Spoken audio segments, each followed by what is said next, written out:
करारा तमाचा, एनडीए के उम्मीदवार को करेंगे पूरा समर्थन।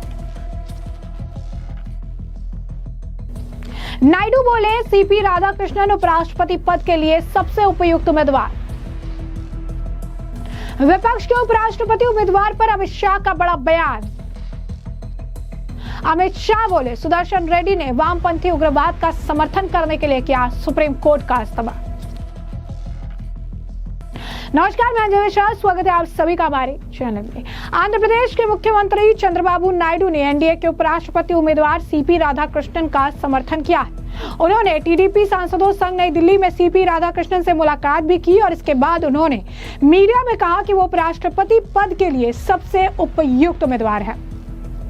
चंद्रबाबू नायडू ने कहा कि हमें बहुत खुशी है कि एनडीए ने सीपी राधाकृष्णन को भारत के उपराष्ट्रपति पद के लिए उम्मीदवार चुना है। वो सबसे उपयुक्त उम्मीदवार है। हमें उन्हें अपना समर्थन देने में बहुत खुशी हुई है। टीडीपी चुनाव से पहले एनडीए में शामिल हुई थी। दिल्ली और आंध्र प्रदेश दोनों जगहों पर एनडीए की ही सरकार है। क्या कुछ कहना है चंद्रबाबू नायडू का, और सुनिए। This alliance is before election. We are together. Even Telugu pride, all this things, it won't happen here.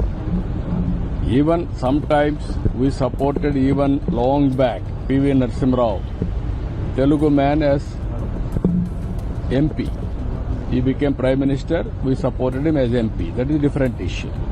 Here we are in alliance. How can you expect that we can support other candidates? But sir, the opposition was raising such speculation that you. No, will what be I'm saying. supporting Why? How can they do it? How can they expect? Is it right ethically to expect? I am asking question.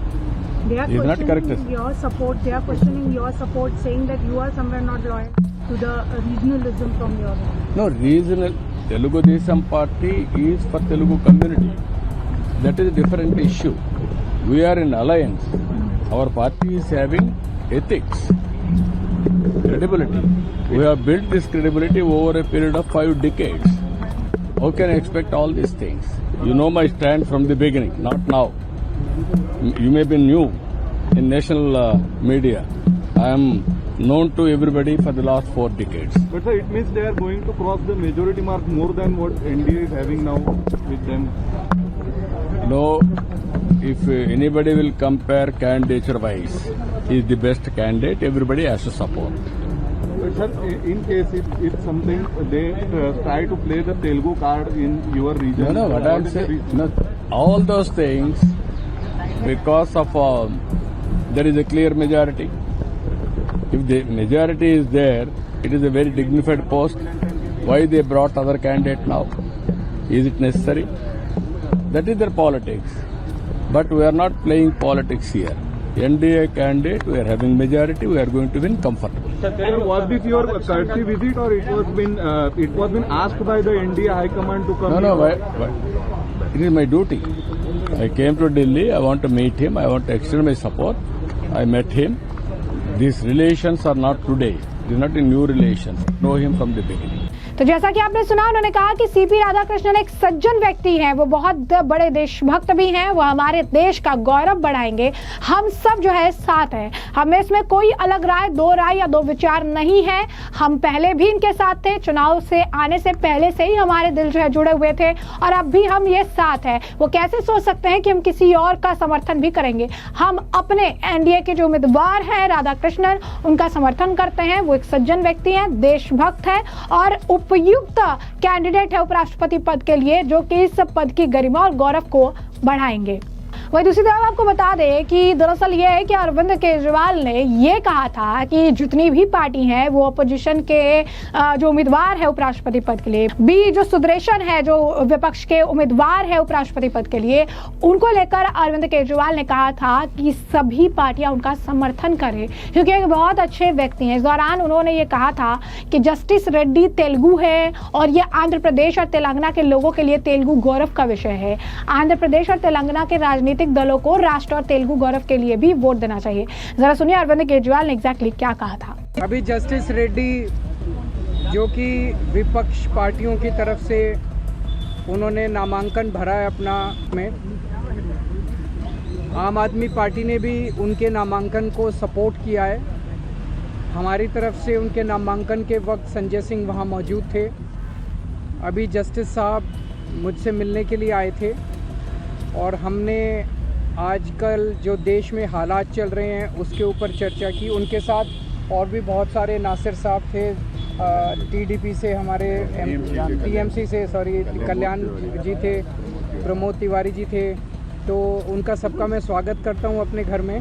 और आज जो देश के हालात चल रहे हैं उसके ऊपर काफ़ी लंबी चर्चा हुई। जो चुनाव हैं उसके क्या गणित हैं, कैसे क्या स्ट्रैटेजी बननी चाहिए, उसके ऊपर काफ़ी चर्चा हुई। तो मैं हम सब लोग मिलके जस्टिस साहब को जिताने के लिए पूरी भरसक प्रयत्न करेंगे।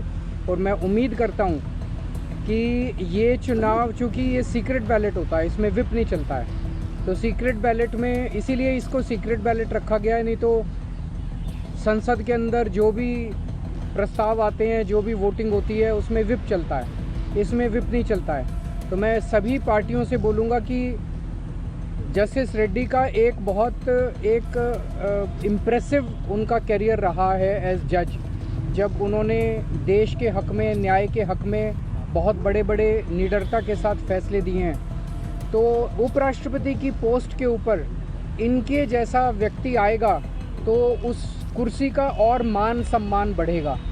तो मैं तो सभी को बोलूँगा कि ये कोई पक्ष या विपक्ष के कैंडिडेट नहीं है, ये सबके कैंडिडेट हैं, ये देश के कैंडिडेट हैं। तो सभी पार्टियां, दूसरी पार्टियों के लोग भी देश हित में, उनकी पार्टी हाईकमांड जो मर्जी बोले, अपनी पार्टी हाईकमांड की बात नहीं माननी, देश हित में वोट दें और सब लोग मिलके जस्टिस साहब को जिताएं, ताकि हमें एक अच्छे व्यक्ति के रूप में, निष्पक्ष व्यक्ति के रूप में उपराष्ट्रपति मिल सके। मैं इनको शुभकामनाएं देता हूं और उम्मीद करता हूं कि 9 तारीख को मैं इन्हें बधाई भी दूंगा।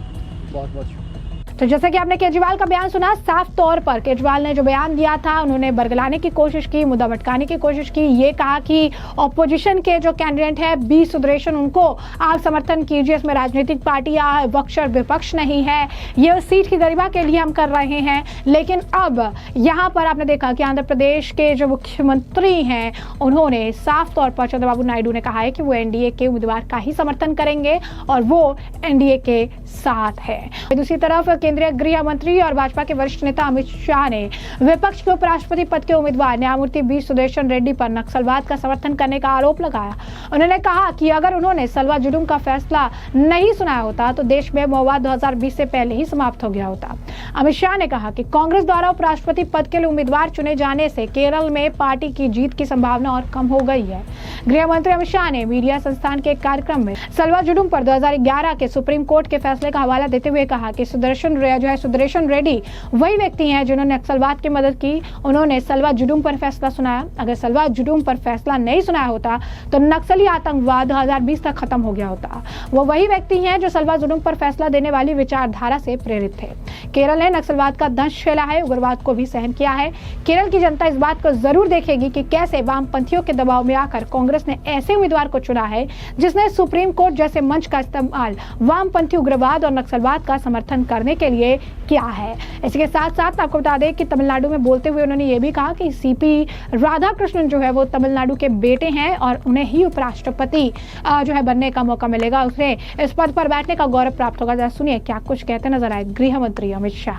सबसे पहले मैं देश के प्रधानमंत्री नरेंद्र मोदी जी और पार्टी अध्यक्ष श्रीमान नड्डा जी को धन्यवाद करना चाहता हूं कि हमारे तमिलनाडु के ही नेता सीपी राधाकृष्णन जी को उपराष्ट्रपति पद का प्रत्याशी बनाया है।